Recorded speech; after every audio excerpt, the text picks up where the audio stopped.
और अब खबरें तफसील से। दिल्ली में एक बार फिर वजीर आला और एलजी के दरमियान टकराव बढ़ता दिखाई दे रहा है। एलजी सक्सेना ने दिल्ली हुकूमत की एक्साइज पॉलिसी की सीबीआई इंक्वायरी की सिफारिश की है। एलजी ने कहा है कि इस पॉलिसी की वजह से लोगों को फायदा पहुंचाने की कोशिश की गई है और कवायद की खिलाफ वर्जी की गई है। एलजी के इस हुक्म पर आम आदमी पार्टी ने जवाबी कार्रवाई की है। आम आदमी पार्टी के तर्जुमान सौरभ भारद्वाज ने कहा है कि मरकजी हुकूमत अरविंद केजरीवाल की शोहरत से खौफजदा है, इसलिए अब तमाम एजेंसियों से तहकीकात कराई जाएंगी। आम आदमी पार्टी अरविंद केजरीवाल की सरकार कट्टर बेईमान सरकार है। यह शिकायत मैंने सीबीआई को, लेफ्टिनेंट गवर्नर साहब को एक्साइज पॉलिसी के ऊपर दी थी। आज गवर्नर साहब ने जो इसके ऊपर सीबीआई इंक्वायरी इनिशिएट की है, मैं उसके लिए बधाई देता हूं उनको भी और दिल्ली और देश के लोगों को, क्योंकि अब दूध का दूध और पानी का पानी होगा। ये एक्साइज पॉलिसी टेलर मेड थी, कुछ लोगों को बेनिफिट देने के लिए थे। अरविंद केजरीवाल ने अपने चहेतों को काम दिया और यहां तक उनके लिए 12% प्रॉफिट तय किया ताकि 6% उसमें से लिया जा सके, ना मैन्युफैक्चरर के लिए ना रिटेलर के लिए। देश में पहली सरकार है जिसने होलसेलर के लिए 12% प्रॉफिट तय किया। और यही नहीं, इस पॉलिसी की अमेंडमेंट की गई। जो पॉलिसी एक बार कैबिनेट से अप्रूवल होगी उसके बाद उसको बदला नहीं जा सकता था। ग्रुप ऑफ मिनिस्टर्स ने, मनीष सिसोदिया ने इसमें बदलाव किया और यहां तक इस पॉलिसी में क्लियर लिखा है एक आदमी 3 काम नहीं कर सकता। यहां होलसेलर भी वही है, रिटेलर भी वही है और मैन्युफैक्चरर भी वही है। तीनों आदमी एक ही नाम से, अलग अलग नामों से एक ही काम को कर रहे हैं, जबकि एक ग्रॉस वायलेशन थी पॉलिसी की, क्योंकि उनसे करोड़ रुपया ऐंठा गया था। अब दूध का दूध पानी का पानी होगा। अरविंद केजरीवाल के मंत्री और जिन जिन लोगों ने पैसा लिया था अब बहुत जल्दी था। ये हर भारतवासी के लिए बड़े गौरव की बात थी कि भारत के एक मुख्यमंत्री को विदेश की सरकार बुला रही है न्योता देके और कह रही है कि आप सैकड़ों विदेशों से आए हुए नेताओं के सामने अपने दिल्ली मॉडल की बात करें, और नरेंद्र मोदी अरविंद केजरीवाल को रोक रहे हैं। नरेंद्र मोदी जी क्यों नहीं चाहते कि दिल्ली वालों का नाम हो? और आज जब एक हिंदुस्तान के लोकप्रिय मुख्यमंत्री को विदेश की सरकार बुला रही है तो नरेंद्र मोदी जी को ईर्ष्या हो रही है, नरेंद्र मोदी जी को जलन हो रही है। एक छोटे से प्रदेश के एक मुख्यमंत्री से जलन हो रही है। वो नरेंद्र मोदी जी जो साल में, मुझे लगता है दर्जन भी कहूं तो वो कम होगा, दर्जन से ज्यादा बार विदेशों में जाते हैं। शायद हर महीने वो कई विदेशों का चक्कर कोरोना से पहले लगाते थे। मुझे तो लगता है कि हर साल नया पासपोर्ट बनता होगा मोदी जी का, क्योंकि इतना वीजा लगवाते हैं वो, इतने विदेशों में जाते हैं।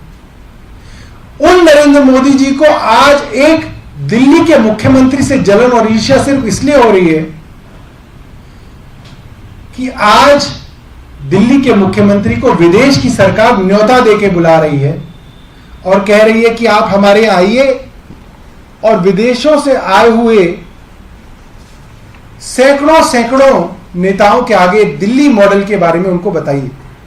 ये किस प्रकार के बेबुनियाद, हास्यास्पद, बेसिर पैर के तर्क देते हैं? अरे जब तुमने 42 विधायकों को गिरफ्तार किया, झूठे साबित हो गए, कहीं कुछ नहीं निकला। जब तुमने हमारे मुख्यमंत्री पे सीबीआई का छापा मारा, उप मुख्यमंत्री पे सीबीआई का छापा मारा, कहीं कुछ नहीं निकला। तुमको लगता है इस बदर घुड़कियों से, इस प्रकार की कार्रवाइयों से हम लोग डर के घर में चुपचाप बैठ जाएंगे? पूरे देश के सामने भारतीय जनता पार्टी को बेनकाब करेंगे। और आज भारतीय जनता पार्टी चंद पूंजीपतियों की दलाल पार्टी बन गई है, उनके लिए काम कर रही है, देश को लूटने का काम कर रही है, महंगाई बढ़ाने का काम कर रही है। इस मुद्दे पर हमारी लड़ाई है। जिसके मॉडल को देखने के लिए, केजरीवाल मॉडल को देखने के लिए, स्कूल को देखने के लिए अमेरिका के राष्ट्रपति की पत्नी आती है, नॉर्वे के पूर्व प्रधानमंत्री आती है, संयुक्त राष्ट्र संघ के पूर्व महासचिव आते हैं, कई राज्यों के मुख्यमंत्री आते हैं। वो लोग आपको भ्रष्टाचारी दिख रहे हैं, उन पे आप कार्रवाई करने के लिए, गला दबाने के लिए तैयार हैं। जिस एक्साइज पॉलिसी में भ्रष्टाचार की बात आप कर रहे हैं, शर्म आनी चाहिए भारतीय जनता पार्टी को। 1300 करोड़ रुपए का मुनाफा 4 महीने में उस एक्साइज पॉलिसी से दिल्ली सरकार को ये कैसे पचेगा? मोदी जी की सरकार को ये कैसे पचेगा कि दिल्ली के गरीब बच्चों को अच्छी शिक्षा मिल रही है, मोदी जी को यह कैसे पचेगा कि दिल्ली में गरीब और मिडिल क्लास लोगों को अच्छी स्वास्थ्य की सुविधा मिल रही है। इसीलिए पहले मोदी जी ने पहले हमारे स्वास्थ्य मंत्री को गिरफ्तार करवाया और अब हमारे शिक्षा मंत्री और उप मुख्यमंत्री मनीष सिसोदिया जी को गिरफ्तार करने की कोशिश कर रहे हैं। किस तरह के आरोप लगाए जा रहे हैं? आरोप सुनकर तो हंसी आती है।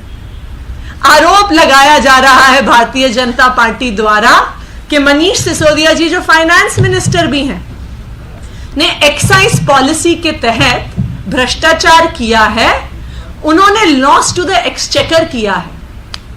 मैं भारतीय जनता पार्टी से यह कहना चाहती हूं कि शायद अगर आप भी दिल्ली के सरकारी स्कूलों में पढ़े होते तो शायद थोड़ा बहुत मैथ्स आपको भी आता होता, लेकिन क्योंकि आपको वो मैथ्स नहीं आता तो थोड़ा मैथ्स मैं ही आपको बता देती हूं, थोड़ा गणित मैं ही आपको बता देती हूं।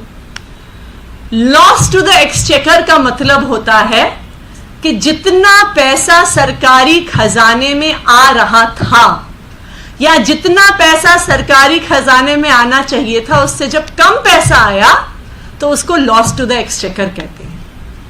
मनीष सिसोदिया जी ने फाइनेंस मिनिस्टर होते हुए इसका बिल्कुल उल्टा किया। वो जो नई एक्साइज पॉलिसी लेके आए उसके तहत सरकारी खजाने में आने वाला पैसा बढ़ गया, रेवेन्यू की चोरी रुक गई। तो मैं भारतीय जनता पार्टी को बताना चाहूंगी कि इसे लॉस टू द एक्सचेकर नहीं कहते हैं, इसे प्रॉफिट टू द एक्सचेकर कहते हैं। सरकारी खजाने को होने वाला मुनाफा जो पुरानी सरकारों और पार्टियों द्वारा एक्साइज पॉलिसी चलाई जाती थी, उसके तहत 2019-20 में दिल्ली सरकार को 4,109 करोड़ का रेवेन्यू हुआ। 2020-21 में मनीष सिसोदिया जी एक नई एक्साइज पॉलिसी लेके आते हैं, वो भी नवंबर के महीने में, यानी मात्र 4 महीने ये नई एक्साइज पॉलिसी 2020-21 के फाइनेंशियल ईयर में चली, लेकिन मात्र 4 महीने में दिल्ली सरकार को 1300 करोड़ रुपया ज्यादा सरकारी खजाने में मिला। 2020-21 में सिर्फ 4 महीने जब नई पॉलिसी चली तो दिल्ली सरकार को 5,446 करोड़ एक्साइज से रेवेन्यू हुआ। तो मैं 2019-20 में 4,109 करोड़ रुपए एक्साइज डिपार्टमेंट में रेवेन्यू के तहत आए। 2020-21 में जहां पर 8 महीने पुरानी पॉलिसी चली, मात्र 4 महीने नई पॉलिसी आने के बाद दिल्ली सरकार के एक्साइज डिपार्टमेंट को 5,446 करोड़ रेवेन्यू आई। यानी मात्र 4 महीने नई पॉलिसी आने से पब्लिक एक्सचेकर को 1300 करोड़ रुपए का मुनाफा हुआ। तो मैं भारतीय जनता पार्टी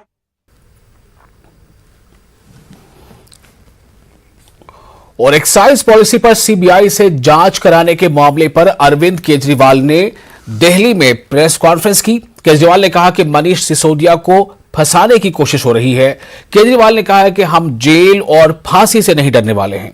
उन्होंने कहा कि मनीष सिसोदिया एक कट्टर ईमानदार और देशभक्त इंसान है। मैं तो आपको 3-4 महीने पहले ही बता दिया था। इनके लोगों ने हमें बताया था कि मनीष जी को ये गिरफ्तार करने वाले हैं, जल्दी गिरफ्तार करने वाले हैं। 3-4 महीने पहले बताया था। मैंने प्रेस कॉन्फ्रेंस करके उसके बाद अपने कई भाषणों में, असेंबली में मैंने कहा था कि ये मनीष को गिरफ्तार करने वाले हैं। तो 3-4 महीने पहले जब इनके लोगों ने मुझे बताया कि मनीष जी को गिरफ्तार करने वाले हैं, मैंने कहा मनीष ने क्या कर दिया, क्या केस है? तो उन्होंने बताया अभी कोई केस नहीं है, कुछ मिला नहीं है, ढूंढ रहे हैं, कुछ बना रहे हैं। तो अब हमारे देश के अंदर एक नया सिस्टम लागू किया गया है। पहले यह तय किया जाता है कि किस आदमी को जेल भेजना है और फिर उसके खिलाफ एक मनगढ़ंत झूठा केस बनाया जाता है और उसे ज़बरदस्ती जेल भेजा जाता है। एक नया सिस्टम हमारे देश के अंदर अब लागू हुआ है। मीडिया से अभी तक जो मुझे पता चला है कि जो ये आरोप प्रत्यारोप लगाए जा रहे हैं, मैंने सारा अभी चेक कराया, पूरा का पूरा केस बिल्कुल झूठा है, बिल्कुल झूठा है। उसमें रत्ती भर की भी सच्चाई नहीं है। मैं मनीष सिसोदिया को 22 साल से जानता हूं। सन 2000 में पहली बार मिला था मनीष जी से। एक बेहद कट्टर ईमानदार आदमी है, कट्टर देशभक्त आदमी है। और वहीं दिल्ली एमआईएम के सदर कलीमुल हफीज ने कहा है कि जब बिहार और गुजरात में शराब पर पाबंदी लग सकती है तो दिल्ली में पाबंदी क्यों नहीं लग सकती। राजधानी दिल्ली में पाप की जननी शराब जैसे जहर पिलाने पे भारतीय जनता पार्टी और आम आदमी पार्टी राजनीति कर रहे हैं। ये मुल्क के लिए, दिल्ली वासियों के लिए इंतहाई अफसोस का मकाम है। ऑल इंडिया मजलिस इत्तेहादुल मुस्लिमीन दिल्ली शहर में शराब जैसे जहर पर पूरी तरह पाबंदी का मांग करती है और दिल्ली सरकार को चेताती है कि आप जो गरीबों के मसीहा और गरीबों के जो खैरख्वाह बनते हो, लेकिन चोर रास्ते से आप शराब पीने की उम्र में कमी करते हो, आप शराब के ठेकों में इजाफा करते हो, आप शराब माफियाओं की मदद करते हो। तो केजरीवाल साहब, आप होश में आइए और इस तरह की जो आपकी गरीब विरोधी नीतियां हैं इनको वापस लीजिए और एलजी साहब ने जो जांच के आदेश दिए हैं उस पर सहयोग करिए ताकि आपका भी पाप जनता के सामने। फिलहाल एक छोटा सा ब्रेक लेते हैं, जल्द हाजिर होंगे।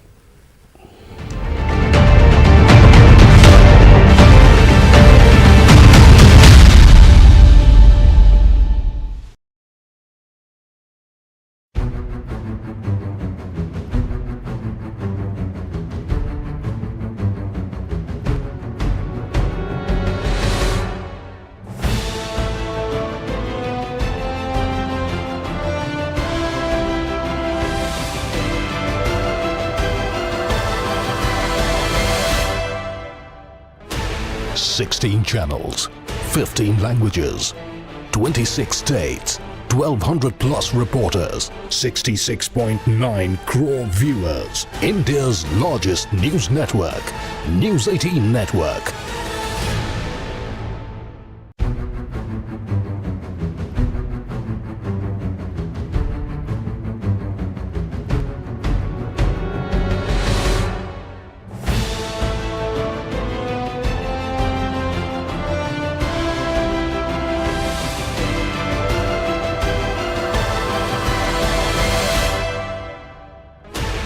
Sixteen channels, 15 languages, 26 states, 1,200 plus reporters, 66.9 crore viewers. India's largest news network, News 18 Network.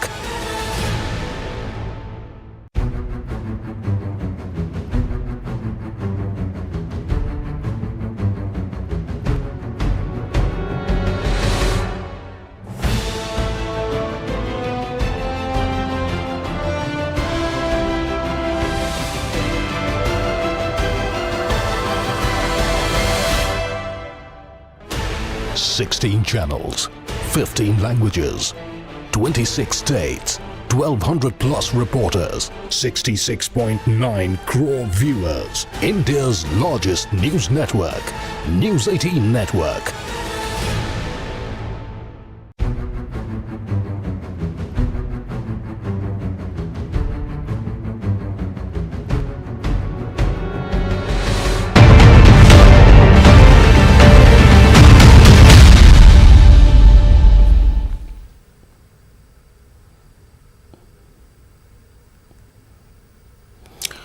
Break के बाद एक बार आपका इस्तकबाल है। रिजर्व बैंक के गवर्नर शक्तिकांत दास का कहना है कि हालिया दिनों में डॉलर के मुकाबले रुपए की कदर में कमी हुई, लेकिन यूरो येन और पाउंड के बनस्बत इसकी मज़ाहमत जारी है।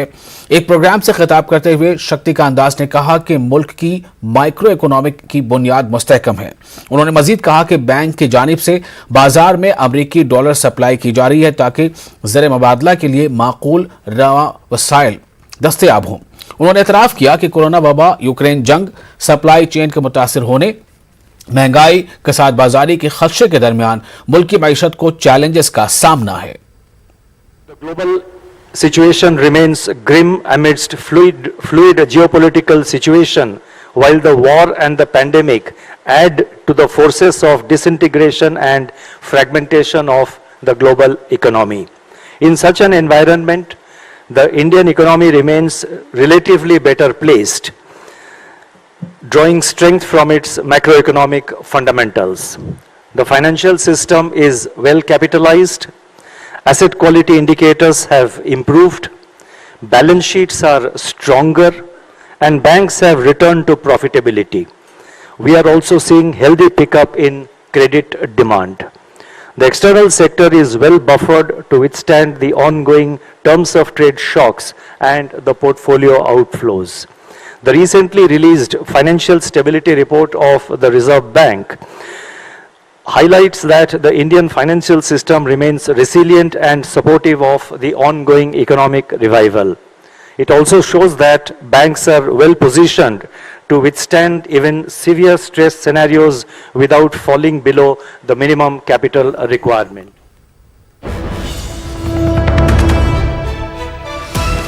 और इस वक्त एक अहम खबर समाजवादी पार्टी लीडर आजम खां के हक में। आजम खां को सुप्रीम कोर्ट से एक बड़ी राहत मिली है और राहत यह है कि रामपुर जाने से रोकने का हुक्म देने से सुप्रीम कोर्ट ने इनकार कर दिया है। सुप्रीम कोर्ट ने इलाहाबाद हाई कोर्ट की शराइत पर भी बरहमी जाहिर की है। तो इस तरह एसपी के लीडर यानी समाजवादी पार्टी के लीडर आजम खां को सुप्रीम कोर्ट से एक बड़ी राहत यहां मिली है। यूपी सरकार की जो मांग थी उसे ठुकरा दिया सुप्रीम कोर्ट ने। सुप्रीम कोर्ट ने इलाहाबाद हाई कोर्ट की शराइत पर भी बरहमी का इजहार किया है। कोर्ट ने कहा कि यूपी सरकार की मांग जो है उससे किसी तरह का ये कोई असर नहीं पड़ने वाला। सुप्रीम कोर्ट ने यूपी सरकार को जौहर यूनिवर्सिटी के पास जमीन को तुरंत डीसील करने के भी आदेश दिए हैं। और तो इस तरह से ये काफी अहम खबर है। सुप्रीम कोर्ट ने इलाहाबाद हाई कोर्ट की ओर से लगाई गई शर्तों पर भी नाराजगी का इजहार किया है और साथ ही साथ सुप्रीम कोर्ट ने इस पर कुछ खास अपने रिमार्क्स भी दिए। उन्होंने कहा है, सुप्रीम कोर्ट का कहना है कि ये एक नया ट्रेंड बन गया है कि जब अलग अलग यानी मुख्तलिफ हाईकोर्ट गैर जरूरी रिमार्क्स कर रहे हैं और जमानत देते वक्त गैर जरूरी शराइत आयद की जा रही है। तो सुप्रीम कोर्ट ने इलाहाबाद हाई कोर्ट की शराइत पर भी बरहमी जाहिर की है और साथ ही साथ ये कहा है कि ये एक राहत है आजम खान के लिए और जो रामपुर जाने से रोकने का हुक्म देने से सुप्रीम कोर्ट ने साफ इनकार कर दिया है।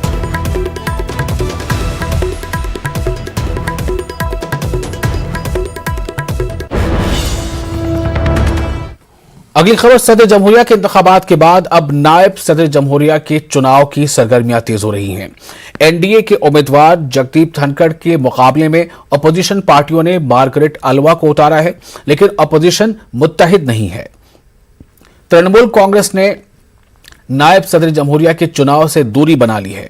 पार्टी के कौमी जनरल सेक्रेटरी अभिषेक बनर्जी का कहना है कि पार्टी वोटिंग के अमल में हिस्सा नहीं लेगी। उनका कहना है कि मार्गरेट अलवा की उम्मीदवारी पर पार्टी से राब्ता नहीं किया गया। अभिषेक बनर्जी का कहना है कि पार्टी से राब्ता किए बगैर मार्गरेट अलवा की उम्मीदवारी का ऐलान कर दिया गया। ख्याल रहे कि तृणमूल कांग्रेस के 35 अरकान पार्लिमान हैं। मार्गरेट अलवा की हिमायत न करने का तृणमूल कांग्रेस का फैसला अपोजिशन के लिए बड़ा झटका साबित हो सकता है। सीनियर कांग्रेस लीडर मल्लिकार्जुन खड़गे ने तृणमूल कांग्रेस सरबराह ममता बनर्जी से मार्गरेट अलवा की हिमायत करने की अपील की है। उन्होंने कहा कि तृणमूल सरबराह इस फैसले पर नजरसानी करें। हमारा कैंडिडेट नहीं है, वो भी हमारा कैंडिडेट उनका कैंडिडेट नहीं था कि उन्होंने भी इंडिपेंडेंटली कंटेस्ट किया और जो पार्टी की मेंबरशिप थी उसको रिसिग्नेशन देकर ही वो कंटेस्ट किए।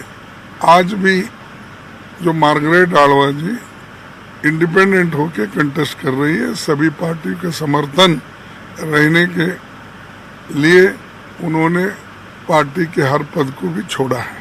तो वो कॉमन कैंडिडेट है और उस पर सब लोग अपनी राय दिए थे और शरद पवार जी ने भी ममता बनर्जी को अनेक बार कांटेक्ट किया और डेरेक ओब्राय को जो फ्लोर लीडर है राज्यसभा में उसको भी जयराम रमेश जी ने कांटेक्ट करके बात किया। लेकिन क्या कारण है कि उन्होंने एब्सेंट रहने का निर्णय लिया। फिर भी मैं अपील करता हूं कि एब्सेंट न रहे और अपोजिशन की ताकत बढ़ के यूनाइटेडली हम फाइट करें, क्योंकि ऐसे छोटे मोटे मिसअंडरस्टैंडिंग आते हैं लेकिन इसको नहीं देखना।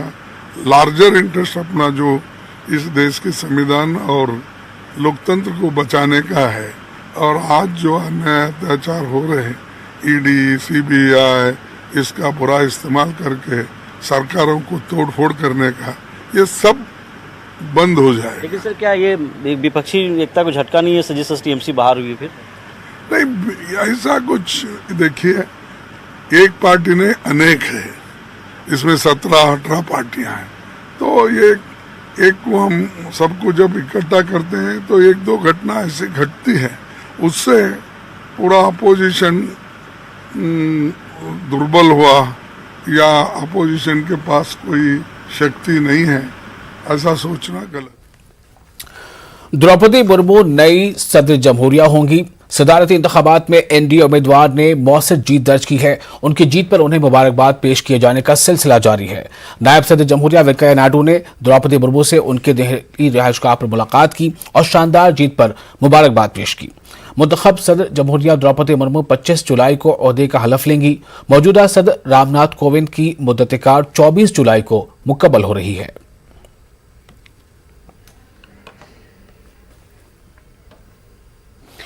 हिंदुस्तान के सदर जमहूरिया के ओहदे के लिए मुंतखब होने वाली द्रौपदी मुर्मू के लिए मुल्क भर में जश्न का माहौल है। वहीं अलीगढ़ मुस्लिम यूनिवर्सिटी के असातिज़ा और अलीग बिरादरी भी इस इंतखाब पर खुशी का इजहार कर रहे हैं। इस्लामी स्कॉलर और शोबे दीनियात के उस्ताद डॉक्टर रेहान अख्तर कासमी ने मुल्क के सदर जमहूरिया के लिए मुंतखब होने पर द्रौपदी मुर्मू को मुबारकबाद पेश करते हुए कहा है कि उनका इंतखाब ख्वातीन का एजाज़ है और मुल्क में के हक में लिया गया ये फैसला है। द्रौपदी मुर्मू साहिबा के मुंतखब होने पे मैं ख़ुद उन्हें मुबारकबाद पेश करता हूँ और मैं अलीग बिरादरी की जानिब से मुबारकबाद पेश करता हूँ कि उनका इंतखाब यकीनन एक ख़ातून का एज़ाज़ भी है और ये देश हित में लिया गया फ़ैसला है और मैं उम्मीद करता हूँ कि उनके मुंतखब होने से यकीनन ये मुल्क मजबूत होगा और मुल्क में जो समाजी जो ताना बाना है वो भी मजबूत होगा और जो सरकार की और जो हिंदुस्तान की रगो रेशा में जो महिलाओं का ख़वातीन का जो सम्मान और एजाज़ है उससे भी इसमें और द्रौपदी मुर्मू भारत की पहली आदिवासी खातून सदर जमहूरिया मुंतखब हुई हैं और इस पर जहां पूरे मुल्क में जश्न का माहौल है वहीं मध्य प्रदेश में भी जश्न मनाया जा रहा है। द्रौपदी मुर्मू के सदर जमहूरिया मुंतखब होने पर वज़ीर आला शिवराज सिंह ने मुबारकबाद देते हुए उन लोगों का भी शुक्रिया अदा किया जिन्होंने क्रॉस वोटिंग के जरिए द्रौपदी मुर्मू को वोट दिया है। वज़ीर आला ने द्रौपदी मुर्मू की भोपाल आमद और उनके तारीख़ी इस्तक़बाल को याद करते हुए आज के दिन को हिंदुस्तान की तारीख़ के लिए अजीम दिन से ताबीर किया है।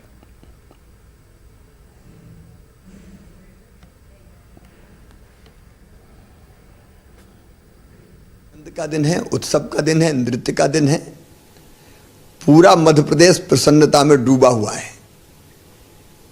जब श्रीमती द्रौपदी मुर्मू जी मध्य प्रदेश पधारी थी तब भी मध्य प्रदेश में उनका ऐतिहासिक और अभूतपूर्व स्वागत हुआ था। हम प्रधानमंत्री श्रीमान नरेंद्र मोदी जी को हृदय से धन्यवाद देते हैं। एनडीए भारतीय जनता पार्टी की केंद्रीय नेतृत्व को हम धन्यवाद देते हैं कि एक जनजातीय बहन को जो बहुत सक्षम है, योग्य है, समर्पित है, कर्मठ है, उनको राष्ट्रपति के लिए चुना और आज सौभाग्य से वो देश की राष्ट्रपति है। तो सबके लिए आनंद और उत्सव का दिन है। और आप देखिए मध्य प्रदेश में वैसे भी दलों की सीमाओं से उठ के भारतीय जनता पार्टी के अलावा भी कई विधायक मित्रों ने अपनी अंतर आत्मा की आवाज पर द्रौपदी मुर्मू जी को वोट दिया है। मैं सारे विधायक साथियों को जो बीजेपी के नहीं है लेकिन मुर्मू जी को वोट किया है, उनका भी आभार व्यक्त करता हूं, हृदय से धन्यवाद देता हूं। और इसी के साथ इस बुलेटिन में फिलहाल इतना ही। मुझे दीजिए इजाजत और आप बने रहे न्यूज़ 18 उर्दू के साथ। आदाब।